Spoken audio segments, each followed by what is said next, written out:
모세는 엄청난 설교가였습니다.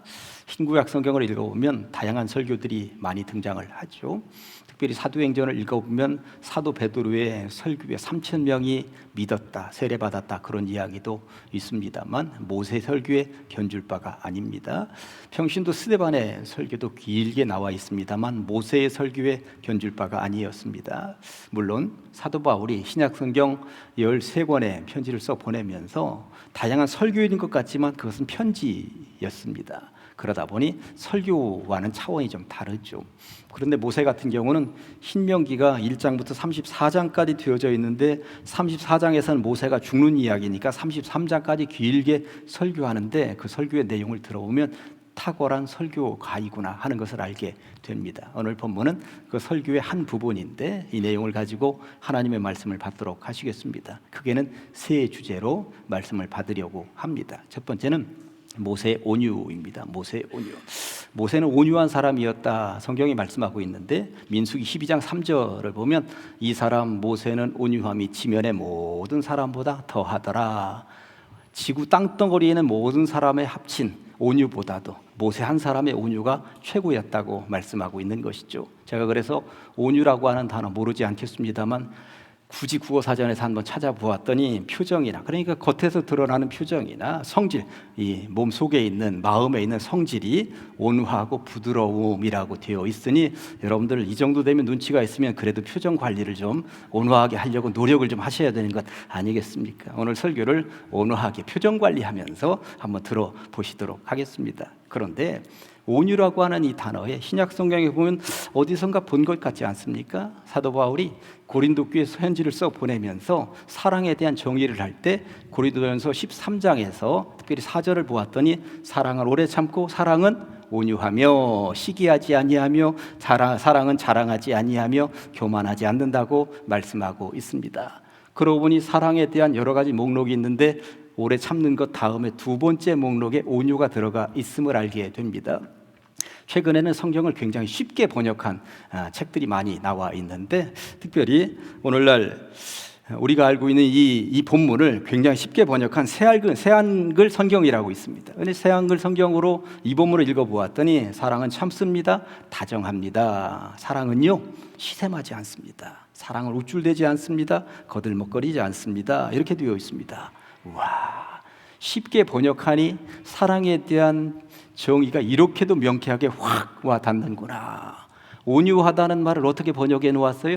다정하다라고 번역해 놓았습니다. 그러고 보니 온유라고 하는 단어는 조금 거리가 있는 것 같은데 다정하다는 것은 이거 국어사전에서 굳이 찾지 않더라도 어떤 의미인지 확 와 닿죠.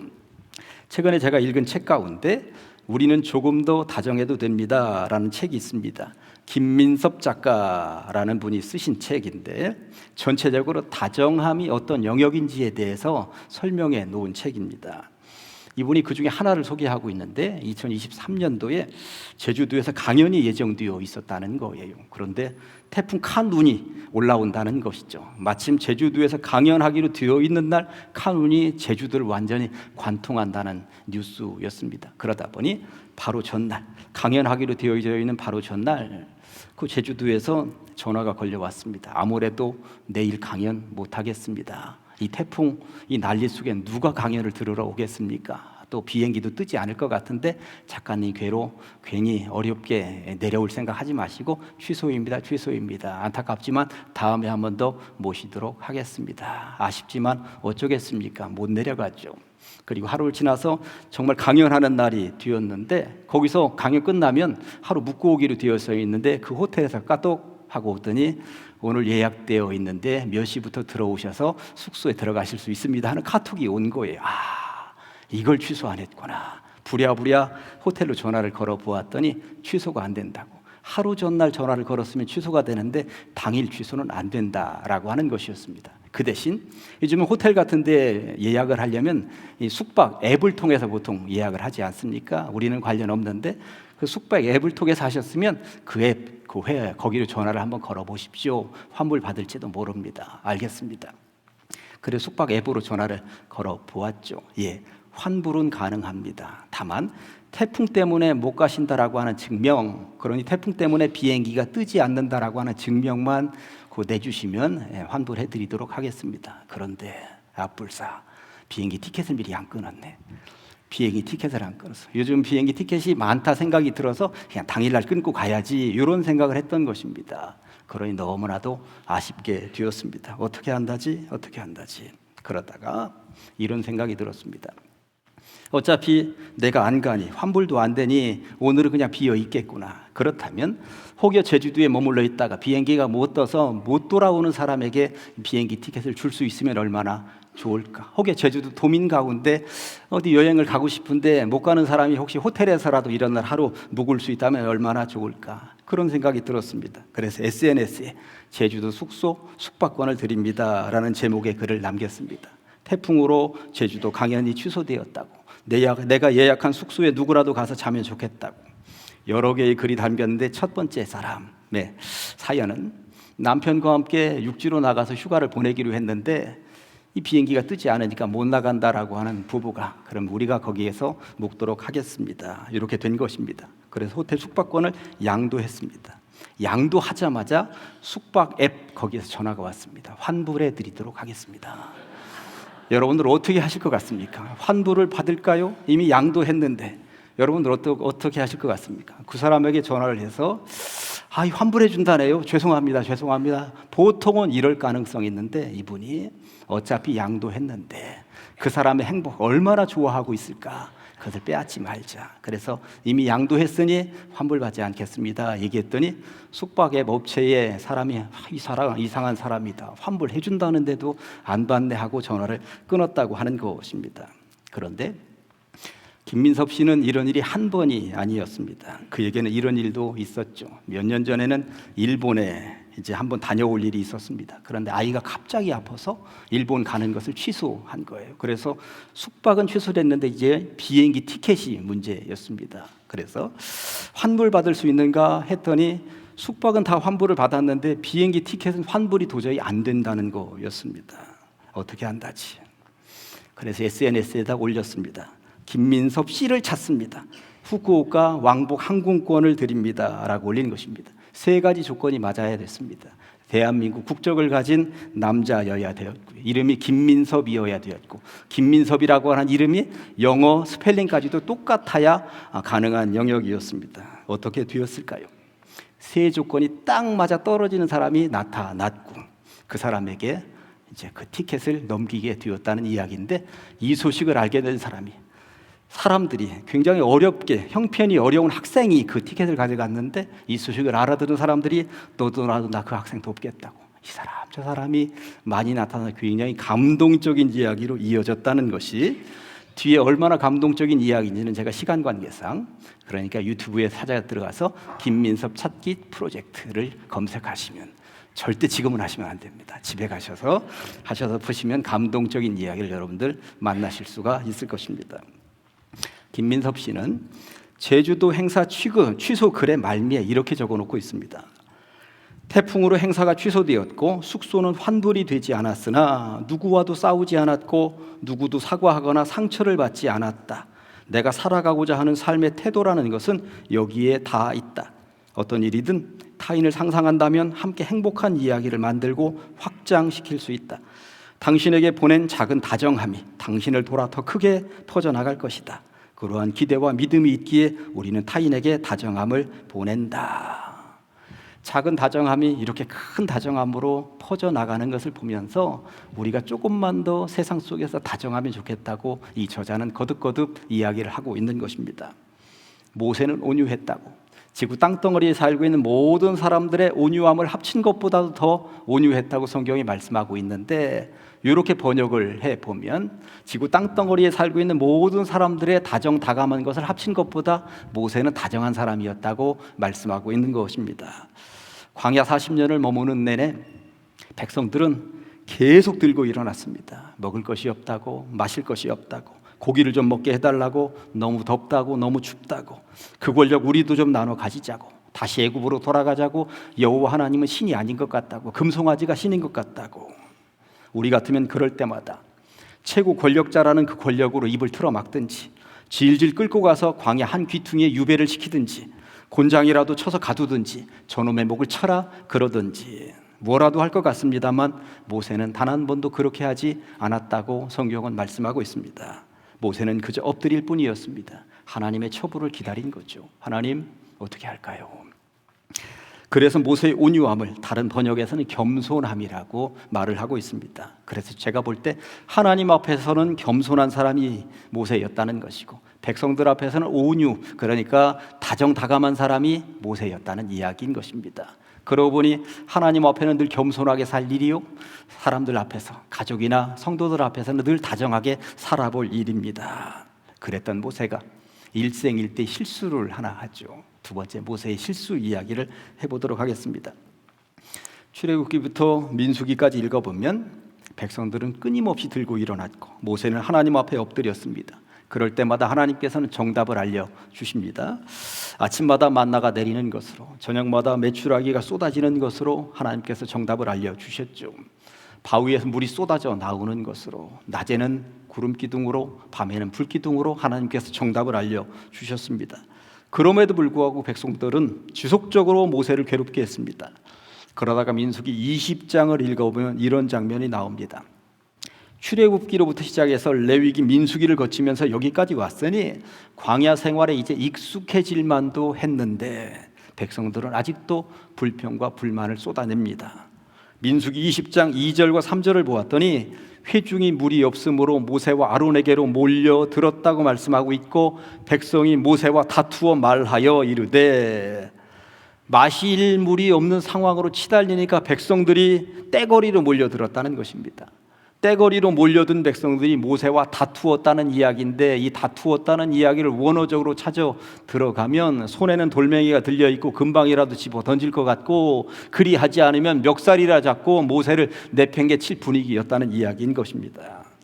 평소에 모세는 어떠했습니까? 하나님 앞에는 겸손한 사람, 백성들 앞에는 다정한 사람, 그렇게 온유의 사람이었습니다. 그런데 이번에는 문제를 풀어가는 방식에 있어서 평소의 모세와 같지 않습니다. 그동안 참고 참았던 화가 분출되고 있는 것을 보게 되는데, 사실 물과 관련된 불평과 불만은 이번이 세 번째였습니다. 출애굽기 15장을 읽어보면 마라의 쓴물을 단물로 바꿔주시기도 했고요, 출애굽기 17장을 읽어보면 르비딤에서 물이 없을 때 그때도 물 문제를 해결해 주었습니다. 이런 두 번의 경험을 한 백성들이라면 모세 찾아가면 모세가 해결해 줄 수 있겠다, 그런 방식으로 풀 수 있는데, 모세를 그냥 찾아가는 것이 아니라 돌멩이를 들고 멱살이라 잡고 패대기 분위기를 가지고 모세를 찾아갔다는 것이 문제였던 것입니다. 너무나도 원초적이었습니다. 그러나 더 큰 문제는 사실 모세였습니다. 그들은 평소에 우리가 보았던, 모세는 평소에 보았던 우리가 오늘날의 그 모세가 아닙니다. 민수기 20장 10절과 11절 보니까 모세와 아론이 회중을 그 반석 앞에 모으고 모세가 그들에게 이르되, 반역한 너희여 들으라. 우리가 너희를 위하여 이 반석에서 물을 내려 하고, 모세가 그의 손을 들어 그의 지팡이로 반석을 두 번 치니 물이 많이 쏟아나오므로 회중과 그들의 짐승이 마셨다고 말씀하고 있는데, 그냥 평범하게 읽으면 지나칠 수 있는 본문이겠습니다만 10절에 나오는 반역한 너희여 들으라 라고 하는 말 속에 모세의 분노가 들어있는 것이고요, 11절에 반석을 두 번씩이나 내리쳤다라고 하는 이 장면을 통해서도 모세의 분노가 들어있구나 하는 것을 알 수가 있습니다. 저는 이 상황을 이렇게 한번 설명을 드려볼까요? 교회 학교 여름 행사들이 다 끝났습니다. 청소년부 여름 행사가 마침 진행이 되고 있는데 한 10대 명 정도가 제 방으로 찾아온 거예요. 목사님, 간식 이게 뭡니까? 그래도 가장제일교회 여름 행사하고 있는데 도대체 간식 이게 이걸 먹으라고 주는 겁니까? 라고 그러면 제가 부교육자들 시켜서 좀 좋은 것을 사오라고 그렇게 시켰겠죠. 그리고 아이들에게 간식 나눠주면서, 야 이놈들아, 수련회라고 하는 것이 영적으로 충만해지는 시간이지 무슨 육적으로 뭘 지금 먹으려고 집에 가서 먹어. 그리고 옛다 이놈들아, 이거나 먹어, 이러는 거죠. 지금 그런 상황인 거예요. 이 본문이 지금 이런 상황인 거예요. 이런 모세에게 징벌이 내렸습니다. 잘 아시는 것처럼 가나안 땅에 들어가지 못하게 되었다고 말씀하고 있습니다. 지난 40년 동안 모세의 꿈은 젖과 꿀이 흐르는 가나안 땅, 약속의 땅이었습니다. 그런데 화 한 번 잘못 냈다가 그 땅에 발을 들여놓지 못하게 되었다고 성경은 분명히 말씀하고 있습니다. 그래서 그는 하나님께 마지막으로 한 번 더 부탁하는데 신명기 3장 25절 26절에 구하옵나니 나를 건너가게 하사, 하나님 제발 그 땅에 한번 발만이라도 딛게 해주십시오. 제발 나를 건너가게 하사 요단 저쪽에 있는 아름다운 땅, 아름다운 산과 레바논을 보게 하옵소서 하되 여호와께서 너희 때문에 내게 진노하사 내 말을 듣지 아니하시고 내게 이르시기를 그만해도 족하니 이 일로 다시 내게 말하지 말라. 한 번만 보게 해주십시오. 한 번만 그 땅을 밟게 해주십시오. 사정하는데 하나님도 참 단호하시고 매몰차십니다. 내 은혜가 내게 족하니 다시는 입도 뻥끗하지 마라. 이에 모세는 더 이상 입을 열지 않습니다. 무조건 순종했다고 말씀하고 있는 것이죠. 자신의 실수를 인정했던 것입니다. 그리고 이제 오늘 본문 이야기를 해보려고 합니다. 세 번째, 모세의 설교입니다. 오늘 본문은 신명기라는 책을 통해서 모세가 길게 설교하는 내용이라고 설교 초두에 말씀을 드렸습니다. 창세기 1장부터 33장까지 설교인데 지금 32장의 앞부분을 주로 읽었으니까 설교의 거의 마무리 부분이라고 보시면 틀림이 없습니다. 31장 30절에서 그리고 모세가 이스라엘 총회에 다 모여있는 이스라엘 백성들을 앞에 두고 이 노래의 말씀을 끝까지 읽어 들렸다고 말씀하고 있습니다. 모세가 노래를 불렀다는 것입니다. 노래로 만들어서 곡조 있게 백성들 앞에 들려주었다는 이야기인데 그렇게 모인 백성들에게 들려주는 대목 가운데 앞부분에 2절에 보니까 내 교훈은, 이 말은 내 설교는 비처럼 내리고 내 말은 이슬처럼 맺히나니 연한 풀 위에 가는 비 같고 채소 위에 단비 같도다. 여러분들 그냥 이 말씀 보기에 좀 교만해 보이지 않습니까? 제가 설교하면서 소종영 목사의 설교는 비처럼 내리고 내 말은 이슬처럼 맺히나니 연한 풀 위에 가는 비 같고 채소 위에 단비 같지 않아요 여러분? 그러면 여러분들은 뭐 저런 사람이 다 있나, 무슨 자기 설교를 평가를 저렇게 해? 이럴 거라고 생각을 합니다. 보통 소설가들 가운데 본인이 써놓은 글을 일컬어 뭐라고 합니까? 졸저라고 이야기를 합니다. 졸저, 국어사전에서 찾아보면 자기가 쓴 글이나 쓴 책을 겸손하게 보잘것없다며 이르는 말이죠. 노벨상을 받거나 노벨 할아버지상을 받았다 하더라도 작가들은 다들 그렇게 말들을 합니다. 보잘것없는 책이라고, 정말 졸저라고 말입니다. 옛 어른들은 높은 사람 앞에서, 어른들 앞에서 자기 자신을 일컬어서 소인이라고 말을 했고요, 미천한 사람이라고도 말을 했고, 평범한 사람이라는 뜻인 필부필려라고 말을 하기도 했습니다. 그런데 오늘 모세는 좀 이상합니다. 하나님께는 겸손한 사람이요, 백성들에게는 다정다감한 사람으로 알고 있었는데, 그렇게 완벽한 온유의 사람인 줄로 알고 있었는데 본인의 설교를 지금 뭐라고 이야기를 하고 있습니까? 내 설교는 내 마른 땅에 비처럼 내리는 설교요, 이슬처럼 맺히는 설교라고, 내 설교는 연한 풀 위에 가는 비처럼 내리고 채소 위에는 단비처럼 내리는 설교라고 말을 하고 있으니, 다른 말로 하면 나보다 설교 잘하는 사람 있으면 나와봐, 이런 주옥 같은 설교가 어디 있느냐고 얘기를 하는 것 같습니다. 평소에는 그렇게도 겸손한 듯 보였던 모세가 마지막 숨을 거두기 직전에 망령이 들었던 것일까요? 그렇지는 않죠. 모세는 절대 그럴 리가 없습니다. 그렇다면 모세는 이스라엘 백성들에게 왜 이런 말을 하고 있는 것일까요? 모세는 사실 이 설교를 마치면 느보산에 올라가서 숨을 거둡니다. 요단강 건너의 땅이 어떤 땅인지 눈으로 보기는 보되 들어가지는 못하고 숨을 거두게 되죠. 모세는 120년의 인생이 이제 며칠 남았거나 단 몇 시간 정도 남아있을 뿐입니다.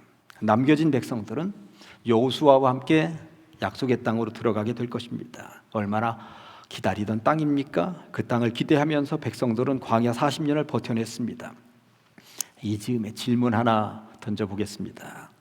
약속의 땅에 들어가면 백성들의 불평과 불만이 멈출까요?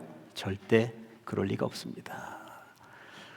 요단강 동쪽 땅이 좋으니 요단강 괜히 건너가지 않으면 안 될까요? 이러는 백성들이 있었고요. 우리에게는 왜 이렇게 허름한 땅만 주느냐고 불평 불만을 쏟아내는 백성들이 있었습니다. 더 넓은 땅을 달라고 불평하는 백성들도 있었습니다. 왜 저런 민족과 함께 살게 하느냐고, 저런 민족들 빨리 내쫓아야 되는 것 아니냐고 불평하는 백성들도 있었고, 왜 눈에 보이지도 않는 여호와 하나님을 섬기라고 하느냐고, 눈에 보이는 금송아지 섬기면 좋겠다고 그러는 백성들도 있었습니다. 좀 과장을 해서 말씀을 드리면, 이스라엘 백성들이 원하는 땅을 다 주려고 하면 지구 땅덩어리 가지고도 부족했을 것입니다. 이스라엘 백성들이 호의호식하면서 살도록 하기 위해서, 잘 먹고 잘 살 수 있도록 하려면 지구 땅덩어리에 있는 모든 먹거리들 다 갖다 주어도 부족했을지 모릅니다. 무슨 말씀을 드리려고 하는 것이냐? 우리 교회는 지금 건축 중입니다. 제가 볼 때 올해가 다 가기 전에 그 약속의 땅으로 들어갈 수 있을 것 같습니다. 개인적으로 감사한 것은 모세는 약속의 땅에 못 들어갔다는데 그래도 하나님께서 저에게는 들어가게 해주실 것 같다는 생각이 들어요. 그래서 얼마나 감사한지 모르겠습니다. 이런 생각을 하면서 감격스럽기도 하고 밤에 잠을 못 자기도 하고 그러는데, 그런데 이 본문을 묵상하다 보니까 너도 그거 하나 실수하면 못 들어가, 이 얘기로 들리는 거야. 이게 얼마나 두려운 말씀입니까? 두려워해야 되는 거죠. 모세 다른 큰 잘못하지 않았습니다. 화 한 번 낸 것, 그것 때문에 못 들어갔다는 거야. 그러면 이 교회를 이끌어가는 지도자로서 내가 얼마나 온유해야 되는가, 하나님 앞에 겸손해야 되고 성도들에게 다정해야 되는가. 제가 그래도 이 본문 가지고 묵상한 지 한두 달 벌써 전부터거든. 제가 요즘 조금 다정해진 것 같지 않습니까? 어떻게든 조금 더 다정하려고 제가 애쓰고 노력하고 그러고 있거든요. 가끔 성도들은 저에게 묻습니다. 새로 교회 들어가면 이런 시설 있느냐고, 저런 시설 있느냐고, 그 공간은 얼마나 되느냐고, 너무 작은 것 아니냐고, 그런데 이런 시설은 왜 안 만들었느냐고, 목사님 실망이에요 하면서 웃으면서 얘기하시는 분들도 계시곤 합니다. 솔직하게 말씀드려서 제 주변에서 우리 교회 성도들이 이런 시설 저런 시설 만들어 달라고 하는 거 다 만들어야 되면 우리 교회 공간의 10배 가지고도 부족할 수 있습니다. 정말입니다. 그리고 우리 교회 성도들이 정말 만들고 싶은 거 다 만들어 드리면 지금 현재 들어가는 건축비의 10배가 들어가도 다 만들지 못할 수도 있습니다. 광야에 있는 이스라엘 백성들에게 있어서 이제 들어가는 땅은 파라다이스이거나 엘도라도이거나 그리고 지상천국이거나 사실 그런 땅이 아니었습니다. 이스라엘 백성들은 그 땅에 들어가서 전쟁을 해야 됐고요, 그 땅에 들어가서 농사 한 번도 지어보지 않은 사람들이 땅을 개간해서 농사를 지어야만 했습니다. 우리도 마찬가지입니다. 완벽한 공간에 들어가는 것이 아니다라고 하는 사실입니다. 새로 지었을 뿐입니다. 부족한 것 투성이입니다. 어떻게 해야 할까요? 우리가 들어가서 개간해야 된다라고 하는 사실입니다. 함께, 누군가 혼자만 하는 게 아니라 함께 만들어가야 하는 공간이라는 것이죠. 다만 부디 비옵기는 모세 같은 실수를 해서는 안 된다라고 하는 것입니다. 때로 말 한마디도 비처럼 부드럽게, 이슬비처럼 살포시 말씀하셔야 한다라고 하는 것입니다. 우리 교회는 전부 다 그런 품성들을 가지고 계신 줄로 믿습니다. 여러분들이 보기에 저 같은 경우는 굉장히 여린 사람이에요. 그런데 오늘 본문이 보니까 연한 풀 위에 내리는 빗방울처럼 담임 목사에게 제안할 때도 그렇게 하라고 지금 써 있는 것 같다는 생각이 들어서 얼마나 내가 위로가 되는지, 채소 위에 살포시 내리는 단비처럼 말을 하면서 하나님 앞에도 기도하면서 그렇게 손잡고 다정하게 걸어갈 수 있는 여정이라면 이것보다 더 좋은 일이 어디에 있겠는가 하는 생각이 드는 것입니다. 모세는 지금 자신이 왜 가나안 땅에 들어가지 못하는지 이런 방식으로 설명을 하고 있는 것이죠. 내 전처를 너희들은 밟지 말아라. 나의 전처를 밟지 말아라. 채소 위에 내리는 단비처럼 언제든지 그 온유함으로, 하나님께는 겸손함으로, 그리고 백성들 사이에서는 다정다감하게 이거 놓치지 말아라. 그 이야기를 모세가 백성들에게 마지막으로 지금 들려주고 있는 것입니다. 이제 설교를 마무리합니다. 화면에 나오는 자막 다 같이 시작. 무슨 일이 있어도 비처럼 부드럽게, 이슬비처럼 살포시, 연한 풀 위에 내리는 비처럼, 채소 위에 내리는 단비처럼 다정하게, 겸손하게, 온유하게, 은혜롭게 그렇게 살아보시겠습니다. 아멘. 기도하십니다. 하나님 아버지 감사합니다. 거룩한 주일 우리를 불러 주시옵시고 모세의 설교를 통하여 은혜 받게 하시니 감사합니다. 불평과 불만이 있을 수 있고 다양한 욕심을 내세울 수 있겠습니다만 주님 주시는 겸손함으로 다정함으로 온유하게 살아가는 우리들 되게 하여 주시고 그 마음을 평생 놓치지 않는 성도들 되게 하여 주시옵소서. 무슨 일이 있어도 비처럼 부드럽게 이슬비처럼 살포시 연한 풀 위에 내리는 비처럼 채수 위에 내리는 단비처럼 다정하게 살게 하시고 겸손하게 살게 하시고 온유하게 살게 하시고 은혜롭게 사는 주의 백성들 다 되게 하여 주시옵소서. 예수님의 이름으로 기도합니다. 아멘.